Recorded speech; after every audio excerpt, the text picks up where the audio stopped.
أعوذ بالله من الشيطان الرجيم.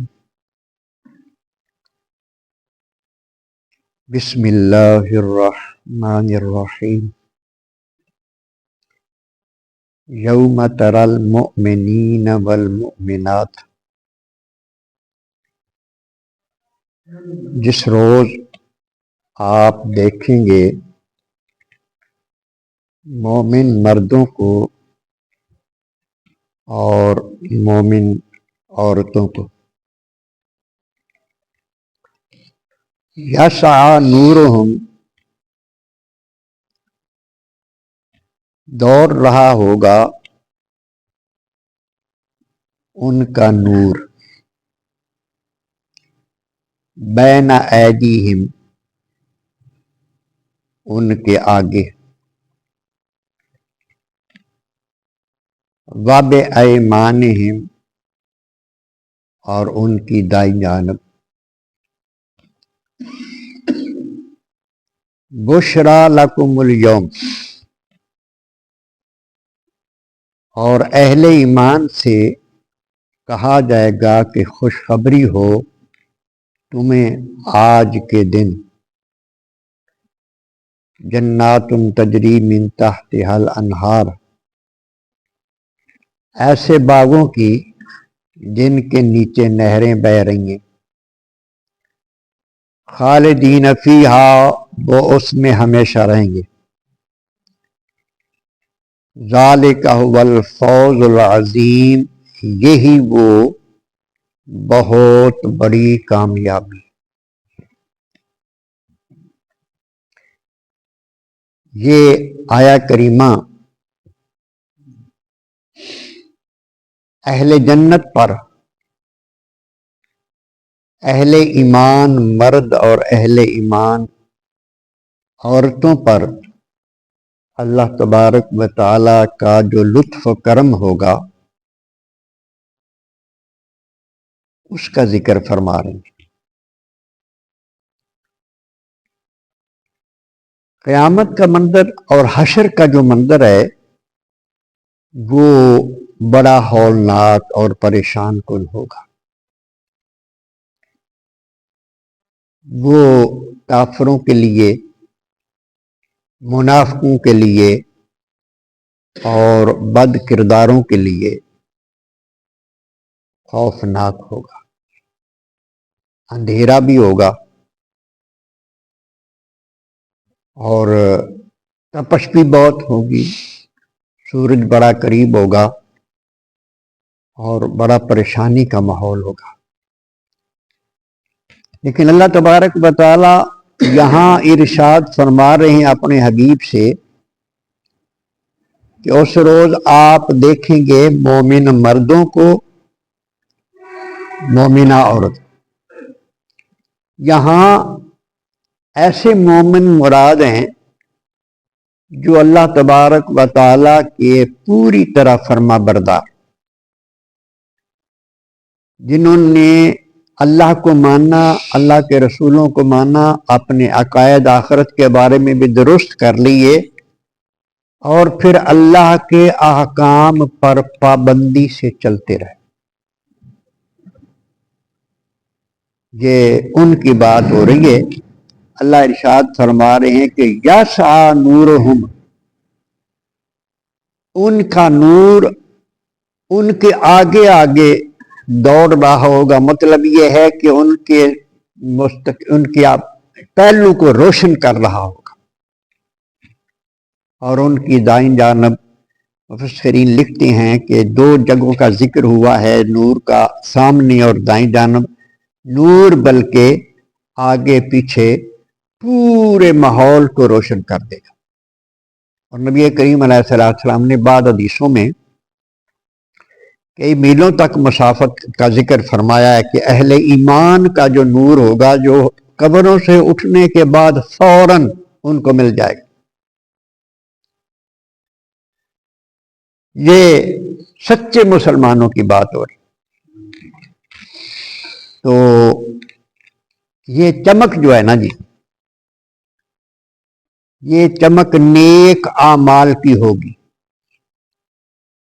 حضرت ابو درداء رضی اللہ تعالیٰ عنہ بیان کرتے ہیں کہ نبی کریم رؤوف الرحیم صلی اللہ علیہ وآلہ وسلم نے ایک دفعہ ذکر فرمایا صحابہ کرام نے کہ سارے انبیاء کی امتیں موجود ہوں گی، میری امت بھی ہوں گی، اور میں اپنی امت کو پہچان لوں گا۔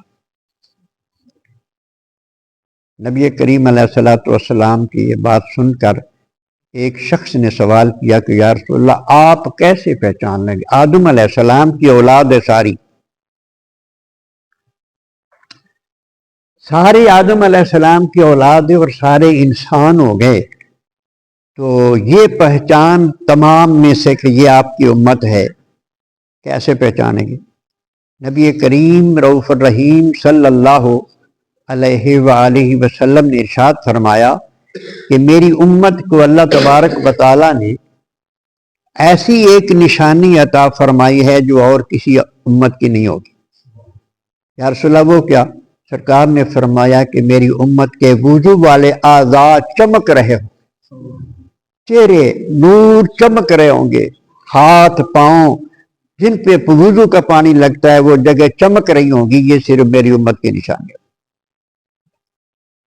نبی کریم رؤوف الرحیم صلی اللہ علیہ وسلم نے پھر یہ بھی ارشاد فرمایا، ایک حدیث میں آپ نے یہ بھی ارشاد فرمایا کہ چمک کو زیادہ کیا کرو، یہ وضو والی جو چمک ہے نا اس کو زیادہ کیا کرو، یعنی بڑے احتیاط کے ساتھ وضو، منہ بھی پورے احتیاط کے ساتھ، یعنی پیشانی سے لے کر یہ گنڈی تک یہ سارا چہرہ ہے، یہ کانوں کی لو تک دونوں کو اچھی طرح پانی سے دھویا کرو،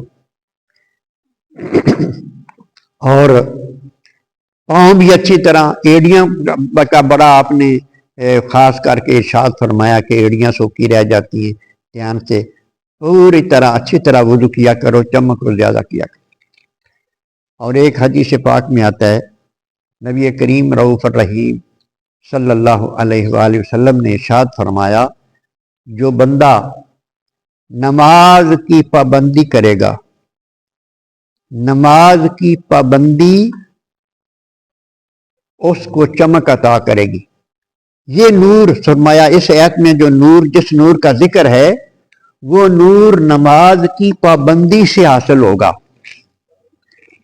پابندی کا ذکر آپ نے فرمایا، یہ نور پابندی سے حاصل ہوگا، کبھی پڑھ لی کبھی نہ پڑھی یہ نہیں، پابندی سے حاصل ہوگا۔ اور نبی کریم علیہ الصلوۃ والسلام نے ارشاد فرمایا کہ جو اندھیروں میں چل کر مسجد کی طرف میں جاتے ہیں ان کا یہ اندھیروں میں مسجد کی طرف چل کے جانا قیامت کے دن روشنی اور نور عطا کر دے گا۔ اس زمانے میں تو بتیاں نہیں تھی نا جی، بجلی نہیں تھی، اندھیرے میں چل کے لوگ آتے تھے۔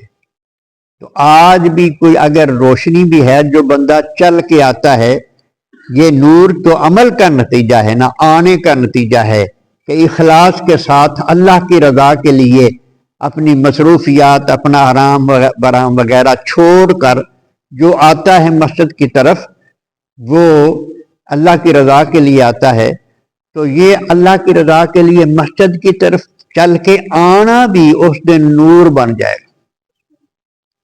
اور نبی کریم علیہ السلام نے ارشاد فرمایا نماز کی پابندی کیا کرو، نماز نور بھی ہے، نماز نجات بھی ہے۔